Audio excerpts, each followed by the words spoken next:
The Johnsky is a YouTube channel run by and run for people over the age of 13. People under the age of 13 should click off of this video right now, or watch with a parent or guardian. Viewer discretion is advised. You don't scare me! Melt this freaking today, militiamen. My name is King Prime, and welcome back to another video here on the YouTube channel. Today we'll be taking a look at another brand new Star Wars The Vintage Collection action figure, that being the Star Wars The Vintage Collection Andor Vel Sartha. And here is the card. Before we take a look at the figure, let's take a look at what it comes in. So right at the top here we have the nice Star Wars Andor trades. That's a bit dusty. Star Wars Andor trades done up in the nice crimson red that we're so used to. Nice picture of Vel there from the show. Counter trades down at the bottom. We have a yellow pill and a yellow backplate for the name.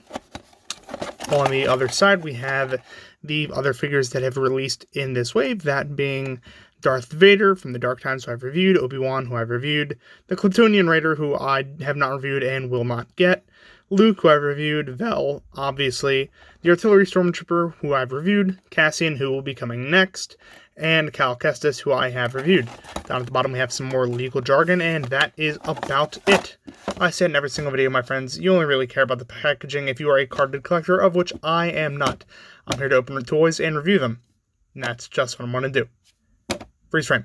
You don't want this smoke, old man. You're just a washed-up pod racer. And you're just a diversity promotion. The hell does that mean? It means you're the only white man on the council. That can't be right. What about Ki-Adi Mundi? He's a penis head. Yarael Poof? He's a queer man. He's a Quirmian, Anakin. So, same thing. What about Windu? He's a human too. Yeah, but he's a All right. Freeze frame on freeze, and here is Vel herself. But before we take a look at her, let's take a look at her accessory, which we have right here. Of course, this being the infamous Space AK, or the AK, whatever it is now in the Star Wars canon. This is a very plain accessory. Of course, it is an AK with the charging handle on the right side and everything. A shortened magazine, probably around a 10-rounder in real life. You even have the selector switch in fire. Yes, it's not unsafe. I'm smart. Very smart. Sort of a ribbed handguard and stuff like that. It does have an underfolding stock, which unfortunately does not fold traditionally. It is just, you know, a detachable piece. But if you are to put it on upside down, like this, you can have sort of a Type 56 underfolder, which you can fold all the way up and have folded into a sort of carrying position if I can get it properly in. And there is just about the closest we're going to get. But yeah, you can have it nice and folded up and fulfill all of your partisan needs, I guess. I find this accessory hilarious, and I do think it is very funny that the Andor characters come with, or that Andor used the AK, proving once again that the AK is a timeless weapons platform. Of course, the characters can hold this. Vel is specifically made for this weapon, and of course she holds it well. She can't really shoulder it because of the way the stock is. It's just so flimsy that it's not going to work like that. So you can always just, you know, have it in there in the underfolded position. I'm just going to put it on backwards and in like a underfolder is supposed to work like, which is strange because in real life it would not work like this. Don't ask me how I know that. And you can just, you know, have it all nice and folded up and then have her doing her best.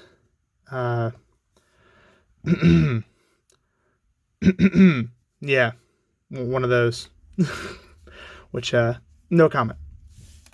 But, continuing on to Vel herself, I do think that this is a good likeness of the character. I'll zoom in a little bit more here.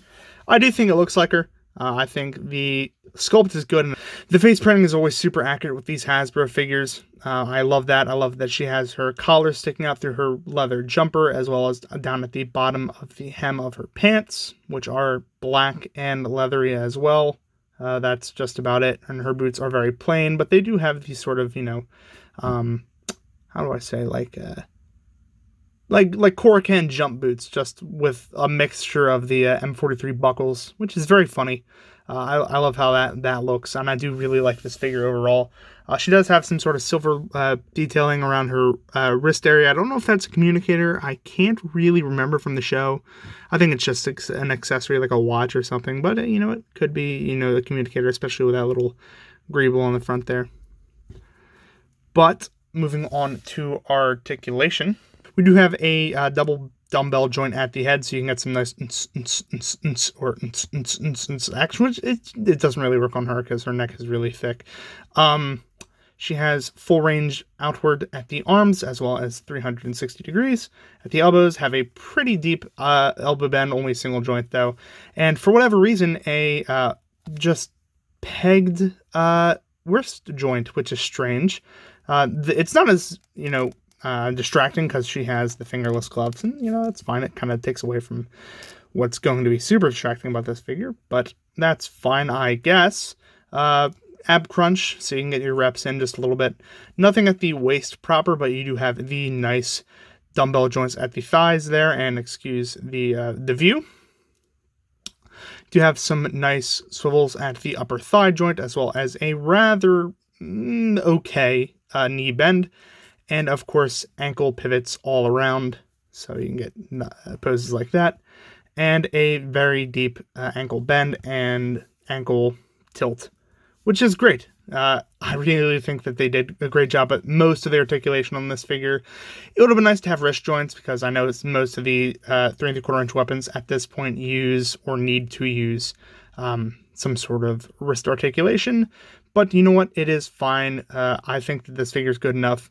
And we will continue talking about it when we compare her to some other Star Wars The Vintage Collection figures. Freeze frame. Sword. Only Jedis carry that kind of weapon. Perhaps I killed a Jedi and took it from him. I don't think so. No one can kill a Jedi.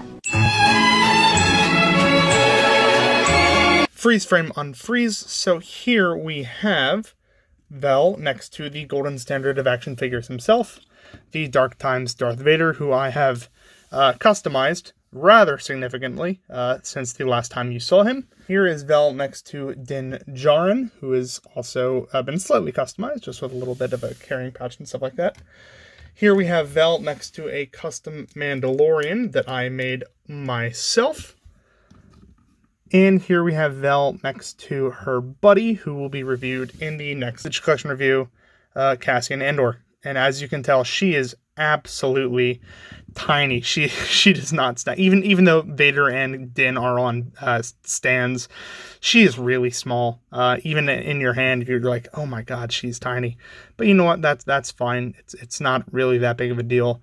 I do wish that I had like 4 Vaders so that I could recreate a very funny meme, which I may or may not have done in the past, but I will not do that because I do not want to get demonetized, as if I was already monetized.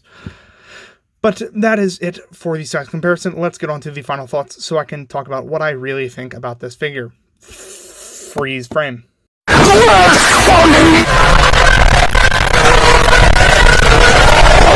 Freeze frame unfreeze. So truthfully, this figure is just okay. It has some pretty good articulation, but I'm not gonna lie, its small stature is kind of suffering from how do I say this? Really small disease, so it's incredibly difficult to pose her. Luckily, she does have some huge clod hoppers, so like she's okay to stand, but getting her in any kind of dynamic pose is really difficult. I love her like small details, like the wrist accessory and her earring, which I only noticed while I was posing this figure, but I hate the accessory. It falls apart. It's very hard to pose. You can't even get her to hold it without removing the stock. So I do not like that about her. But other than that, she's just an okay figure. It's really a shame that the Andor line has only gotten like 2 or 3 figures, because Andor is peak. I don't care what anyone says. Andor is the best Star Wars show that's been made in the last 10 years. So I definitely think that it is deserving of more figures. Specifically, if I was to give a wish list, speaking of Vel, I would love to see Sartha, who is Vel's girlfriend, as well as, of course, Luthen, who is the main character, one of the main characters of the show, Mon Mothma, all those guys. I think we definitely need them in the line, but having Vel is not a bad option. But if you like Vel, or if you like Andor, or if you like Star Wars in general, make sure you share this video with your friends, share it with Facebook groups, all that good stuff. If you enjoy the content, make sure you like, comment, and subscribe. That really helps me make these videos. It keeps helping the channel grow. That's going to be pretty much it for this time, my friends. Thank you so very much for watching, and as always, peace.